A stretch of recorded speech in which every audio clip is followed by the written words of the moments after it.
Hello. Today I'm going to walk you through my system or natural assistance system for creating personalized content for someone else at scale. And essentially, the way that it works and the way it starts is that I try to record as much as possible, like my meetings and my conversations. I try to record as much as possible. And what happens then is I upload these recordings to a shared folder with you or with whoever it is that is helping me to create this content. And I'm going to walk you through exactly how we turn these recordings into a post or multiple posts. The first step is to take the recording, input it into some type of transcription software. TurboScribe is an example of one, where you can transcribe recordings and turn it into text. And what you get from the transcription is that you essentially get a conversation like this. So here it is, so a guy named Jacob, me, and so it's three people in this conversation. And you get to see essentially how the meeting was. It's not perfect, but typically you'll get the idea. And what your job is, once you have this text, is that you're going to look through it and you're going to try to understand what was this conversation exactly about. And more specifically, the most important thing is to focus on me in this case, because you're making content for me.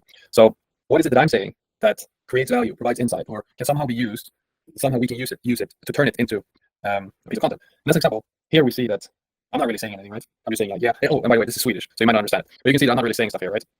But then you scroll, you try to understand it, you try to understand what I'm saying, and then you see here, oh shit, this is a good example of, here I go into a little bit of a rant. So that's probably important because I'm probably creating some sort of value in that conversation.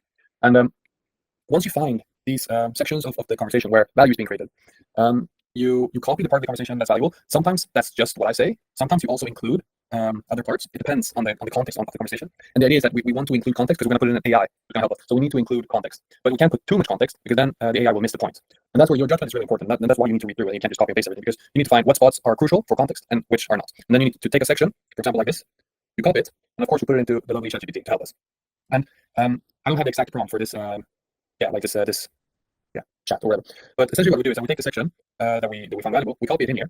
And what ChatGPT is going to do is going to try to create a story, a personalized story around the value that's being created in what was being posted, and turn it into a post that we can use.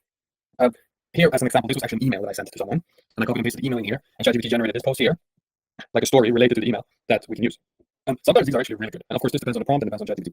But sometimes they're not good, and we have to read through it and really turn it into a good post. So then what we do is that we take the response, and maybe you have to try it a little bit back and forth. But once you have a response, you think, yeah, this was pretty good. You take it and you paste it into a new, I can do it like this. You post it into a new Google Sheet. And this is essentially our whole bank of content in this sheet. So you paste it in here, and the fields here are used to help structure content and make it so we can reuse and repurpose as much as possible. So I'm not going to do it now, but typically we include the original transcript here. So meaning essentially the input you put here, or like the section of the text here. You include it so we can look back at it and see it. And we include the link to the original transcript. Because sometimes this is just a small part, but we also want to see the whole content. So you can put that there. You can put the final post here. And then here's when it gets interesting. Okay, so then you gotta sit, you gotta look at it, you gotta, make it sound good if it doesn't sound good already. And once you add this little checkbox here, just to indicate that it's good, it's ready.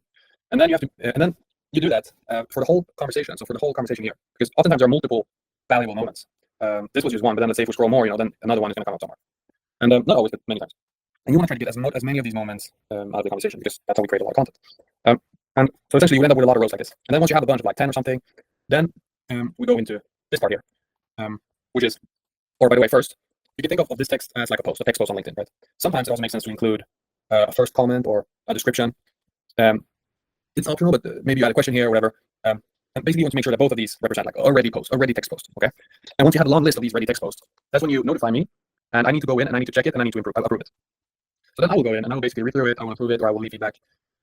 And eventually we'll end up with a lot of posts that are approved, hopefully. And even if it's just one post that is approved, before we actually post it and before we schedule it, we already start repurposing it, okay? And what that means is that we try to take this text and we try to make it useful in different media formats. And there are essentially two main ones that we do right now. The first one is that we essentially record a voiceover. So that means that I'm basically just reading what it says line by line. And then we combine this voiceover with B-roll and we turn it into a video. And I can't show you an example right now, but hopefully you get what I mean. Essentially, we have the voiceover where I'm talking, and then we add like maybe 10, 20 different clips over it to help tell a story. And the B-roll is available also similar to this. We have a folder with all the B-roll. So we have a B-roll bank with a folder with all the clips. So once you have my audio voiceover, you start going into here, you're looking for individual clips you can use to help tell a story. And for each step here, it's important to note that we have it and that it's done. And also to include the links so that it's easy to find them. And essentially, you just start going through the steps. So maybe you start with that one. So, and then we have the actual B-roll video ready. Great. So then we have two posts. We have the text post and we have a B-roll video. But that's not what we have more here. So other than me just reading this as a voiceover, we can also record me talking about it. It's not that I need to say it word by word, but it could be me reflecting on it or talking about it in some way. And basically, I need to sit down and I need to record myself talking about these things. So then, and that creates a raw video file. And then we do the same thing. We upload that raw video file. We insert the link to it. And then similarly, we need to edit that talking head video. So then, sometimes maybe it's just about cutting out, like cleaning it and cutting out certain parts. Sometimes we might want to add some effects on it. It really depends on the video. And then once that's done, we also include it. So now we have 3 different content pieces. We have the text piece, we have the B-roll video, and we have the talking head video. Now we start posting it. So then we're going to go into, just 1 second, I just need to do this. So then once we have all of the 3 different content pieces, what might happen is that we have multiple rows. So we need to prioritize a little bit, like what are we going to post first? What are we going to do first? And then we use something called Buffer. So it's a tool where we can schedule everything in advance, day by day, which is really useful, I think, when you get up in scale. So I'm not going to go through this platform now, but essentially what you do is that you come in here, you create the posts in here, and you essentially schedule them out on all the platforms here that we have.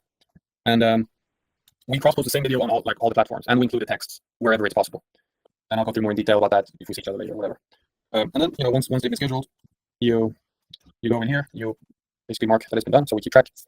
And then what we do is, I haven't done this yet, so I don't know if it's actually useful, but sometimes we have a long text here, and maybe it can be split into multiple tweets and threads and something like that, which is why I've also included this one here. So if it makes sense, can you come up with tweets from this text? Can you come up with a thread from this text? Then you also do that. And similarly, is it possible to make an infographic, a meme? Is it possible to make some type of animation, something? If it's possible to do that, we do it. But sometimes it's not possible, or it just doesn't make sense, and then we don't have to do it. But instead of just leaving it blank, what we do is that we turn it cross, so we know that it has at least been considered.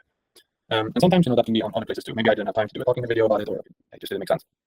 So that can also happen. What is important here is also that sometimes we don't have a text, but maybe it's a video or something. And then what we do is, instead of uploading the post text like this, we just do basically like this. So we have like a custom video. 1, 2, 3, yeah, and then we have the link, whatever. And that means that the video didn't start as a text post, but it started just as a, I don't know, it was just recorded. And then similarly as how we have the audio recordings here, and then we repurpose them into text here, sometimes it can make sense to look at the video and then repurpose that video into text. And that's where these links come in. So sometimes for a talking head, if I'm doing a talking head video about this post, maybe I will just randomly start talking about something else that's also valuable. Maybe I'll tell a personal story or something. And that includes content that's not included in here. So then what we do is that we basically do the same thing as we did here for the video instead. So we take out the transcript, we look, what's anything valuable? We add a link. We add a link to the video here, and we just kind of create even more posts from it. And then if we do that, we also fill in these links here. And similarly, if it's not possible, we put a cross. Okay, and that's it. And that's how you can create insane amount of content on all platforms that is also personalized. In this case, to me, because it starts from me. It starts from things that are happening in my life anyway. And yeah, this is a system I come up with and that I recommend. And it doesn't cover all types of content, but it covers a few very important ones. So if you want to use it, do it. Good luck.